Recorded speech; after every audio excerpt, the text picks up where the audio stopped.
Thomas had been working hard over the summer, and he was looking forward to a well-earned rest.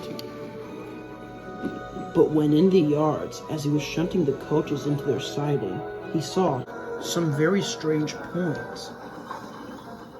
"Excuse me, Duck," he called to Duck, "but what are those strange points that you pass?" Duck then stopped. He then looked over to the points. "Oh, I'm glad you've asked that question, Thomas," he said proudly. "Those are called track points. They were made by Sir Topham Hatt to stop engines or freight cars from running away." "You know how much damage the freight cars have caused all this time?" Thomas chuckled. "Indeed I do," he said. "But those are some neat-looking points." Sniffed Duck. "Henry would beg to differ. He's been complaining about them non-stop, I tell you. He's bound to do it again." I'm afraid Duck was right. Henry wouldn't stop talking about the points. "Useless things, I tell you," he said rudely. "They should be taken off as soon as possible." "But Henry," argued Donald, "Sir Topham had installed them to keep us from running away." "Pah," grumbled Henry. "Runaway indeed. Why should we want to run away from our nice warm sheds?" The other engines said nothing. They knew Henry was the sort of engine hard to change his opinion, especially around trees or forests. "Anyway," said Henry, "I'd better be off now.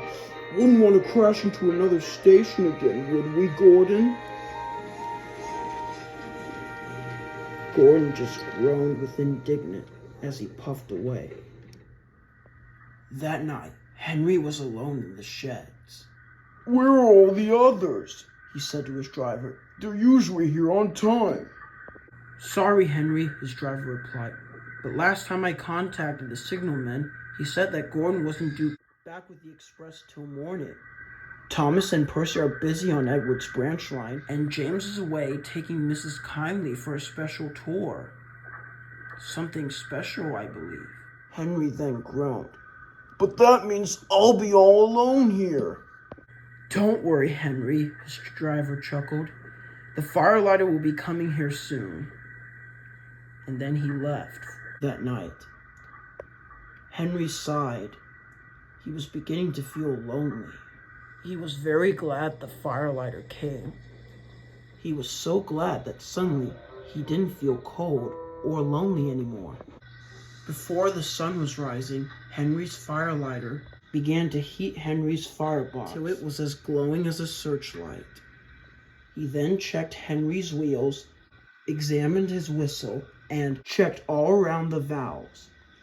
When everything seemed in order, he stepped out of Henry. But his left arm suddenly pressed the regulator by mistake, and neither he nor Henry realized it. Then, as by magic, Henry began to slowly crawl out of the sheds. "Driver," he called, "it's too early." There was no reply, and that's when it hit him. He realized that there was no one inside him. Worst of all, he was heading for the doors. They were not meant to hold engines. Henry wished it did. He smashed through the doors and continued further on. Henry then realized that if he didn't stop soon, he would reach the main line. It was then that Henry heard a familiar whistle. It was Gordon, and he was going way too fast for Henry to pass by. "Well, bless my boiler!" cried Henry, and he shut his eyes tight. But as he reached the main line, his wheel suddenly veered, and he crashed off the rail. Luckily, Gordon was able to pass by, unharmed. Henry lay bruised and bemused. His driver, fireman, and the firelighter came to see what had happened. "Are you all right, Henry?" they asked. But to their surprise, Henry began laughing. "I almost wouldn't have been if it hadn't been for those track points." And for once, Henry never talked down about trap points ever again.